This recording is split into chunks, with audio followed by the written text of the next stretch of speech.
오늘도 우리 주님 은혜가 우리 가운데 함께하기를 주의 이름으로 축복합니다.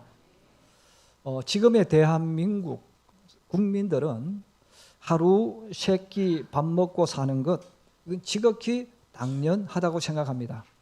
오히려 나는 굶었다 이렇게 말하면 오히려 이상하게 생각할 정도의 시대가 되어졌죠. 과거로부터 현대 이르기까지 세상을 살아갔던 사람들의 모든 꿈은 굶지 않는 거예요. 행복이 뭘까? 사랑이 뭘까? 축복이 뭘까? 굶지 않고 사는 거예요. 내가 하루 세 끼 밥 먹으면 이것이 행복이고 이것이 축복이라고 생각을 했습니다. 이것은 우리가 세상을 살아가는 동안에 먹는 것, 마시는 것이 정말 큰 문제였다는 것을 우리가 알 수 있습니다. 예수님 당시에는 더 먹고 살기가 힘든 세상입니다. 그러므로 일반 사람들이 먹는 하루의 식사는 두 끼입니다. 사실 우리나라도 옛날로 되돌아가면 하루에 세 끼를 먹은 적은 없습니다. 두 끼를 먹었습니다. 그래서 아침을 먹고 저녁을 먹고 또 일을 조금 허기지면 그냥 조금 배고프니까 먹었던 거죠. 우리는 이것을 정심이라는 단어를 씁니다. 그래서 원래는 두 끼를 먹었어요. 그런데 두 끼를 먹는 사람들은 그래도 괜찮은 거죠. 한 끼도 먹지 못하는 사람들이 많았습니다. 어느 날 예수님께서 베세다 들판에서 천국 복음을 전하고 계셨습니다. 예수님이 계신다는 소문이 나면 사람들은 그곳으로 구름대처럼 몰려들었습니다. 병 고침 받기를 원하는 사람도 있었고 또 각자의 어떤 인생의 문제 때문에 고민하던 그들이 주님께 가기만 하면 해결됩니다. 그러므로 예수님이 오늘 어디 계시느냐, 어디로 가느냐, 이것은 갈릴리 지역에 있는 사람들에게는 하나의 뉴스입니다. 바로 예수님이 오늘도 베세다 들판으로 가신다는 소문이 났습니다. 그리고 예수님이 거기 계셨습니다. 예수님이 그곳에 계셨기 때문에 또 사람들이 이 동네 저 동네 서로 말을 전하는 거예요. 말을 전하면서 또 사람들이 구름대처럼 예수님이 계시는 베세다 들판으로 몰려들었습니다. 예수님은 찾아온 사람들에게 천국 복음, 하나님 나라에 대한 말씀을 해주셨는데 말씀을 듣는 그들도 그동안 하나님 말씀을 들었는데 바리새인들이 전해주는 말씀과 격이 달랐어요. 격이 다르니까 그 예수님 말씀을 그들은 배고픔도 잊어버리고 그 예수님 말씀을 듣습니다. 예수님도 온 힘을 다해서 천국 복음에 대해서 계속 말씀을 해 주셨어요. 자, 그렇게 하다 보니까 어느덧 저녁이 되었습니다. 자, 저녁이 되어지니까 먹는 문제가 또 생긴 거죠. 그때 예수님께서 제자들에게 말씀합니다. 얘들아, 너희가 먹을 것을 주라. 이때 베세다 들판에 모여있는 사람들의 숫자를 성경은 우리들에게 알려줍니다. 여자와 어린아이를 제외해서 남자들만 5천 명이었다는 거예요. 그러면 어린아이와 여자들까지 얼마나 많은 숫자겠습니까? 제자들이 예수님 앞에 말합니다. 지금 우리가 가지고 있는 것은 물고기 2마리, 보리떡 5개밖에 없습니다. 예수님께서 제자들에게 그것을 가져오게 하셨어요. 성경 그렇게 말합니다. 예수님이 그것을 가지고 와서 들어서 하늘을 향하여 축사하셨다고 그랬어요. 하나님 앞에 기도했다는 거예요. 그 기도하신 이후에 제자들에게 그것을 떼어서 나누어 주었습니다. 제자들은 예수님이 주신 것을 받아서 또 다른 사람들에게 나누어 주었습니다. 많은 사람들이 있었기 때문에 그들을 그룹으로 만들어서 앉게 한 이후에 예수님이 주시는 떡을 받아서 주시고 또 떡을 받아 주셨다는 거예요. 여러분, 그렇게 해서 거기 있는 모든 사람들이 떡을 먹었다는 것입니다. 그리고 제자들은 그 떡을 막 먹고 남은 조각과 부스러기를 청소를 했습니다. 그렇게 하다 보니까 밤이 깊어버렸어요. 자, 밤이 깊어버리고 사람들은 예수님을 만나기만 하면, 찾아오기만 하면 이제 먹는 문제까지 해결되어졌어요.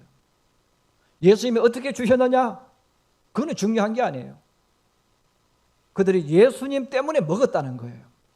굶주림을 해결했다는 거죠. 그러므로 그들은 예수님을 왕으로 세우려고 의논했습니다. 그것을 보고 예수님은 산으로 기도하러 가셨어요. 그리고 예수님 말씀합니다. 나는 기도하라고 할 테니까 너희들은 맞은편으로 가라. 갈릴리 호수인데 성경은 호수를 두 가지로 표현하면 바다라고 이야기합니다. 왜 호수와 바다라는 말을 쓰냐면 그만 크다는 거예요. 크니까 부르는 사람들이 어떤 사람은 갈릴리 호수라고 부르기도 하고 바다라고 불렀어요. 뭐 호수라고 부르든 바다라고 부르든 그건 부르는 사람 자유 아니겠어요? 성경도 갈릴리를 바다로 말하기도 하고 호수로 말하기도 합니다. 그런데 이 호수 건너편으로 가려면 가장 빠르게 가는 방법은 배를 타고 가는 겁니다. 여러분들 가운데서 혹시 바닷가에 사셨던 분들이 있다면 바다에 물결이 들어오고 나가는 그 바다에 살아보시면 한쪽에서 한쪽으로 이동하려면 똑바른 길이 없는 것을 아실 거예요.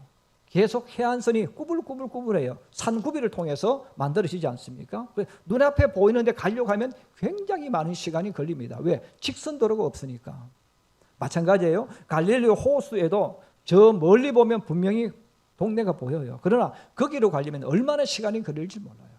그런데 배를 타고 가버리면 직선으로 가니까 가장 빨리 갈 수가 있었다는 겁니다.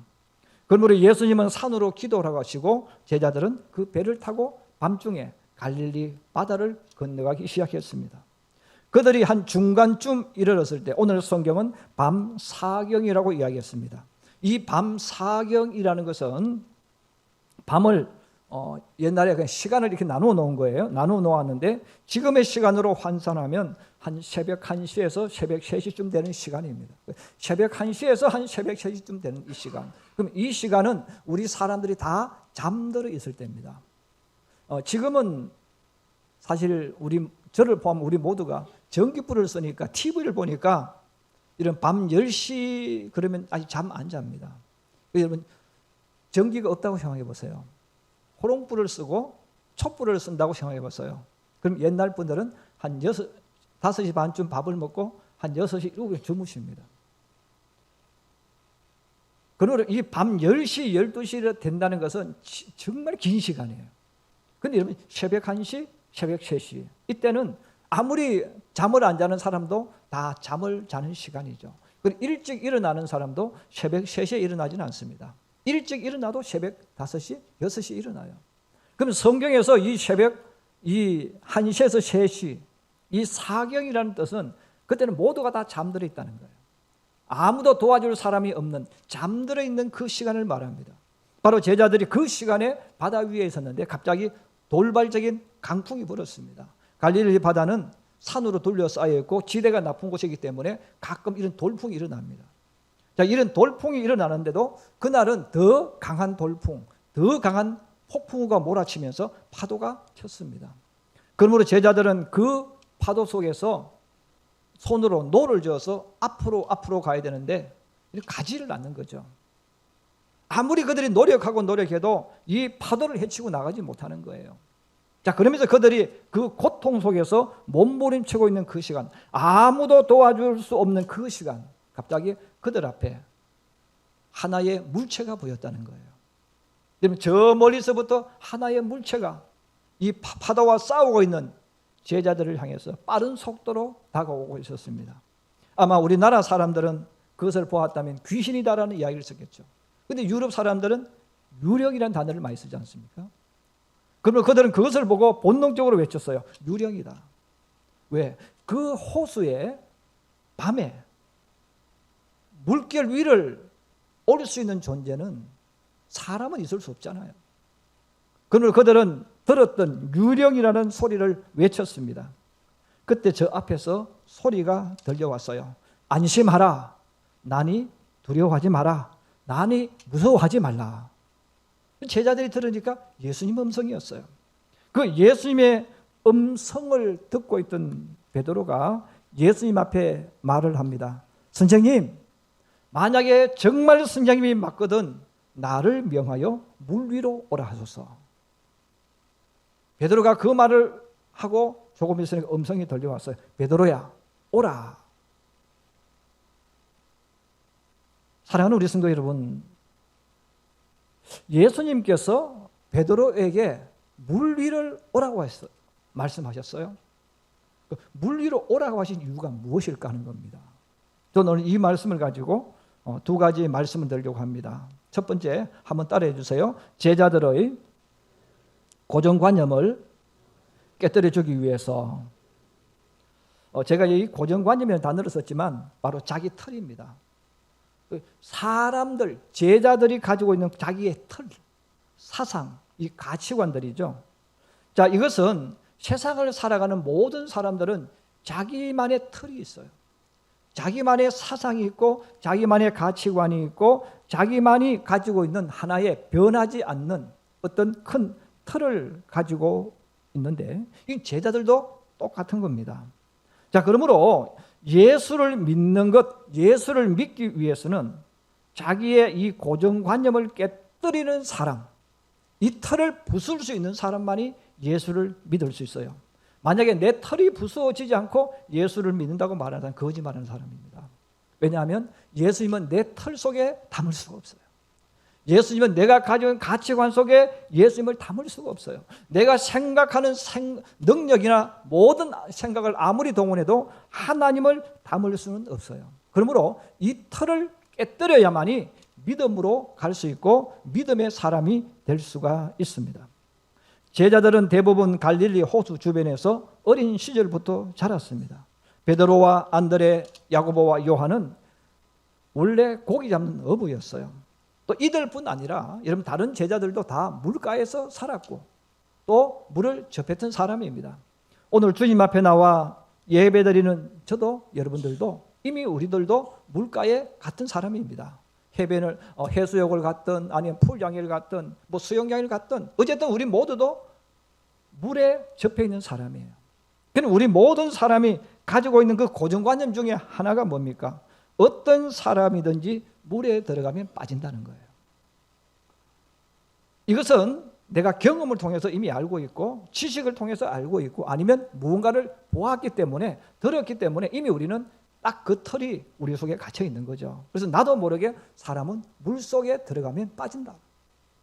사람은 물 위를 걸어갈 수 없다. 이것은 누가 이야기해도 변하지 않는 나만의 올바른 틀이라고 우리는 가지고 있다는 거예요. 바로 예수님의 제자들도 그랬고 저도 여러분도 그렇습니다. 예수님 역시 사람은 물 위를 걸을 수 없고 물 속에 빠진다는 것을 이미 잘 알고 있습니다. 그럼에도 불구하고 예수님은 큰 파도가 치고 또 바람이 거세게 부는 그 바다에서 베드로에게 이야기하셨어요. 물 위로 걸어오라. 예수님이 그렇게 말씀하셨을 때 베드로가 예수님 말씀을 듣고 바다로 들어갔습니다. 성경은 우리에게 알려주죠. 얼마 못 가서 베드로가 역시 물속에 빠졌다는 거예요. 깜짝 놀란 베드로가 물속에 빠져 들어가면서 허우적거리면서 소리를 질렀어요. 주여 나를 구원하소서. 예수님 저를 구원해 주세요 하고 그는 물속에 빠져 들어가면서 소리를 질렀습니다.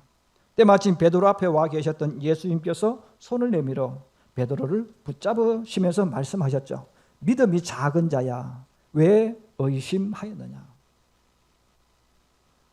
바로 오늘 예수님은 베드로에게 그리고 제자들에게 믿음의 중요한 원칙을 지금 보여주셨고 또 확인시켜 주신 겁니다.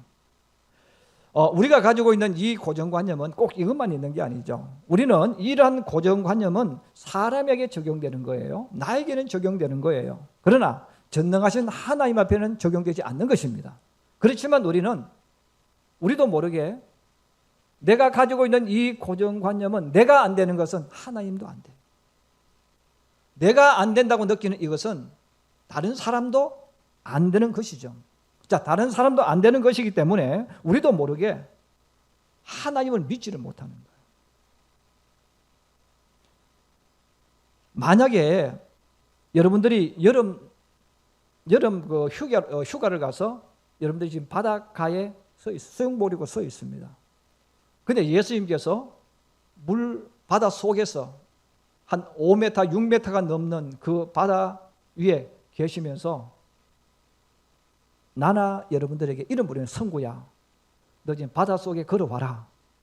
나에게로 걸어오라. 이렇게 말씀하셨을 때 예수님 하고 첨벙첨벙 그쪽을 향해서 물 속으로 들어가서 걸어가는 사람이 있을까요? 없습니다. 갈 생각도 하지 않습니다. 왜? 이미 우리는 다른 제자들처럼 똑같은 머리에 이미 답을 딱 가지고 있어요. 물에 가면 빠져 죽어. 너는 물에 들어가면 빠져 죽어. 우리 빠져 죽는데 초점이 잡혀 있는 거예요. 빠져 죽기 때문에 예수님께는 못 가는 거예요. 여러분 가더라도 아마 내가 숨 쉴 수 요 정도까지는 갈 수 있겠죠. 더 이상은 못 갈 거예요. 그럼 왜 못 갑니까? 우리가 가진 틀이에요. 가면 죽어. 더 이상 가면 안 돼. 배를 타고 가든 뭐 다른 방법으로 가야 돼. 우리 이렇게 말하고 예수님이 계시는 곳까지는 가지를 못하는 거예요. 근데 예수님께서 우리에게 믿음이 뭔가를 알려주는 거예요. 여러분 예수님을 믿는다는 것, 하나님을 믿는다는 것이 무언가를 알려주는 거예요. 믿음은 하나님 말씀 따라가는 거예요. 여러분 하나님 말씀 다 들어가는 거예요. 들어가면 어떻게 됩니까? 죽는 거예요. 여러분 베드로도 예수님 오라 해서 갔잖아요. 어떻게 됐습니까? 물속에 빠져들어갔어요. 근데 주님은 거기에 초점을 맞추지 않는 거예요. 너가 하나님 말씀대로 하면 빠져 죽는다는 거예요. 그런데 주님이 구원해 주신다는 거예요. 바로 오늘 예수님이 보여주시는 것은 내가 생각했을 때 그렇게 하면 죽는 게 맞아요. 그러나 주님이 우리들에게 아니야. 너가 하나님 말씀대로 하면 성경대로 걸어가면 주님은 준비를 해놓았어. 이걸 알려주신다는 거예요. 여러분 베드로가 바닷속에 들어갔어요. 그럼 베드로가 결론은 뭐예요? 죽었습니까? 살았습니까? 살았죠. 베드로가 안전했습니까? 안전하지 않았습니까? 안전했습니다. 근데 물속에 들어갔으니 빠져 죽어야죠. 주님이 구원해 주셨다는 거예요. 바로 성경은 우리들에게 이것을 알려주는 거예요. 하나님 말씀대로 가면 하나님의 구원이 시작된다는 거예요. 이스라엘 백성들이 모세의 말을 듣고 밤낮 사흘을 쉬지 않고 걸어서 애굽 땅을 벗어났습니다. 잠도 안 자고 걸었습니다.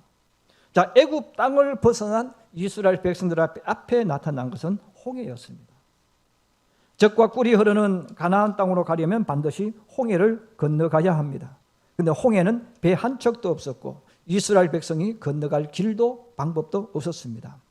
때마침 뒤에는 애굽의 군대가 뽀얀 먼지를 일으키면서 잡으려고 쫓아오고 있었어요. 여러분 하나님 말씀 믿고 모세의 말을 듣고 왔는데 가나안 땅으로 들어가는 게 아니라 오히려 최악의 상황으로 치달았다는 거예요. 그러므로 우리가 하나님을 믿을 때 하나님을 믿으면 여러분 그 속에서 하나님이 준비해 놓은 길이 있다는 믿는 거예요. 그런데 우리는 그게 안 보이는 거예요. 우리는 그게 안 보이니까 원망하고 불평하고 하나님 어디 있냐? 기도하면 뭐하냐? 이런 이야기 하는 거예요. 성경은 말합니다. 그들이 최악의 상황에 모이는 그때 하나님의 구원의 역사가 시작된다는 거예요. 하나님께서 구름 기둥을 애굽과 이스라엘 백성 사이로 옮기셔서 애굽 진영은 어둡게 하시고 밤새도록 동풍을 불게 하셔서 홍해 가운데 길을 만들어 놓으셨습니다.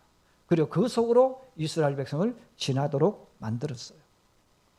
여러분 우리가 믿음의 사람들을 가만히 보시면 그 믿음의 사람들이 믿음으로 살 수 있는 것은 뭐냐면 분명히 죽는 거예요. 빠지는 거예요. 그런데 주님은 구원의 준비를 해놓으셨다는 거예요. 여러분 다니엘이 사자굴 속으로 들어갈 뻔한 게 아닙니다. 사자굴 속으로 들어갔습니다. 사드락과 메삭과 아벳느고가 죽을 뻔한 게 아니고 죽었습니다. 그런데 죽은 게 아니에요. 하나님은 구원의 준비를 해놓으셨다는 거예요. 그래서 여러분 믿음이라는 것은 그 하나님을 믿으니까 그 길로 가는 거예요. 근데 우리 많은 신앙인들이 못 갑니다. 안 갑니다. 하려고 하지 않습니다. 왜? 이미 내 머릿속에 답이 있잖아요. 그럼 죽어. 망해. 여러분 우리가 하나님을 믿으면요 때로는 이 하나님 말씀 때문에 핍박받을 수 있어요. 그래도 가는 거예요. 하나님 말씀대로 하면 사업이 망할 것 같아. 그래도 가는 거예요. 왜? 하나님은 망하는 것 같은데 구원의 준비를 해놓으신 거예요. 근데 우리는 내가 망하지 않는 쪽으로 가는 거예요. 망하지 않는 쪽으로 가고 이미 내가 다 차단해버립니다. 그러면 하나님의 역사가 없어요. 그럼 하나님의 역사가 없으니까 이런 사람은 평생 예수를 믿어도 그 사람이 믿는 예수는 뭐예요? 신앙이 뭐예요? 윤리, 도덕입니다. 그럼 그분들이 입에서 사람은 착하게 살아야 돼, 예수 믿는 사람은 착하게 살아야 돼, 이런 이야기만 하는 거예요. 여러분, 우리가 예수 믿는 것은 착하게 살려고 예수 믿는 게 아니에요. 하나님의 자녀이니까 하나님 믿는 거예요. 근데 우리도 모르게 내가 하나님의 자녀이기 때문에 예배 드리는데 우리도 모르게 다른 쪽으로 초점 잡히는 거예요. 여러분, 한번 생각해 보세요. 하나님을 만난 적이 없어. 교회를 다니면서 내 삶 속에 하나님의 구원의 역사가 일어나지 않았어. 그럼 그분은 다른 사람에게 뭘 이야기할 거예요? 할 거 없어요. 착하게 살고 바르게 살고, 너 예수 믿으니까 거짓말하지 마, 너 예수 믿으니까 착하게 살아야 돼, 그것만 이야기하는 거예요. 이런 그것은 하나의 작은 한 부분이에요. 우리가 하나님이 정말 살아계신다고 믿으면 걸어가야죠. 여러분, 그래서 베드로는 주님 말씀하니까 그냥 바닷속 들어갔잖아요. 그러나 다른 제자들은 감히 그런 질문 자체도 하지 못하고 배 안에 다 있었어요. 왜? 어차피 그들 머릿속에는 답이 있잖아요. 안 된다. 그러면 질문도 하지 않고 시도도 하지 않았습니다. 저는 우리 성도들이 내 털을 깨뜨릴 수 있기를 원합니다. 여러분들에게는 털이 나쁘다는 뜻이 아니에요. 하나님과 함께 일을 할 때는 때로는 그 털을 내려놓아야 하나님이 일할 수 있는 거예요. 하나님이 일하면 하나님의 구원의 역사가 일어나지 않습니까? 근데 왜 많은 사람들이 교회를 다니지만 윤리적인 신앙인, 도덕적인 신앙인 수준에 왜 머물러 있을까요? 내 털을 못 깨뜨리는 거예요. 내가 가진 가치관, 내가 가진 생각, 이걸 못 깨뜨리니까 순종할 수 없어요. 그래서 교회 오면 안 올 수는 없고, 교회 오면 힘들죠. 왜? 하나님 말씀 자꾸 나만 부딪히니까. 이것은 내가 말씀에 순종하지 않기 때문에 부딪히는 거예요. 여러분, 하나님 말씀대로 걸어갈 수 있기를 주의 이름으로 축복합니다. 그런 사람은 하나님의 구원의 역사를 경험하게 돼 있어요. 두 번째 한번 따라해 주세요. 예수님은 자연을 다스리는 분이다. 제자들은 예수님과 함께 다니면서 병 고치는 것을 보았어요. 귀신 들린 사람을 만났을 때 귀신을 쫓아내는 것을 보았습니다. 그런데 여러분, 병 고치는 것은 의사들도 고칠 수 있어요. 여러분, 귀신 들린 사람도 때로는 여러 가지 방법으로 귀신을 쫓아낼 수가 있어요. 그런데 오늘 예수님이 제자들에게 예수님의 진짜 모습을 보여주시는 겁니다. 풍랑치는 바다 위를 걸어오신 그 예수님께서 바로 그들과 같이 배 위에 오르시니까 갑자기 강풍과 큰 파도가 사라져 버렸다는 거예요. 누가복음 8장 22절에서 25절에 보면 다른 사건이지만 똑같이 갈릴리 바다에서 광풍을 만났습니다. 그래서 제자들이 그 광풍과 파도를 견디지 못하고 배 위에서 주무시고 있는 예수님을 흔들어 깨웠어요. 선생님, 큰일 났습니다. 배가 파산되게 생겼습니다. 우리가 죽게 생겼습니다. 선생님, 깨어나셔서 우리를 도와주세요. 그때 예수님께서 제자들에게 말씀합니다. 그리고 믿음 없다고 말씀합니다. 그리고 그들 앞에서 예수님께서 바람과 풍랑을 보고 꾸짖으셨어요. 잔잔하라. 광풍아, 파도야, 잔잔할지어다.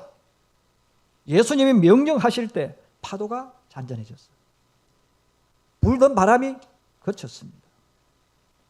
바로 예수님의 이런 모습을 보고 제자들이 얼마나 놀랐겠습니까? 오늘 우리 33절 한번 같이 보십시다.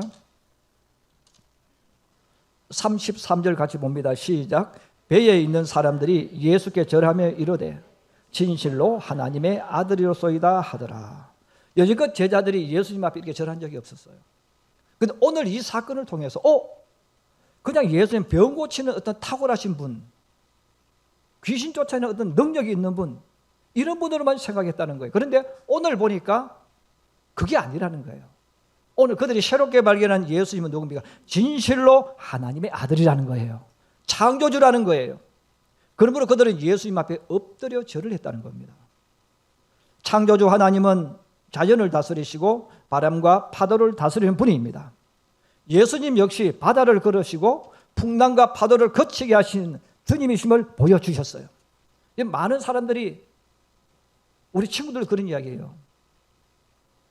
야, 어떻게 예수가 물 위를 걸어갈 수 있냐? 이 사기라는 거죠. 사실 지금도 많은 사람들이 예수님 물 위를 걸어가셨다, 사기라고 생각해요. 왜? 사람이 물 위를 걸어갈 수 없어요. 그래서 예수님이 걸어가는 밑에 말뚝을 박았을 거야.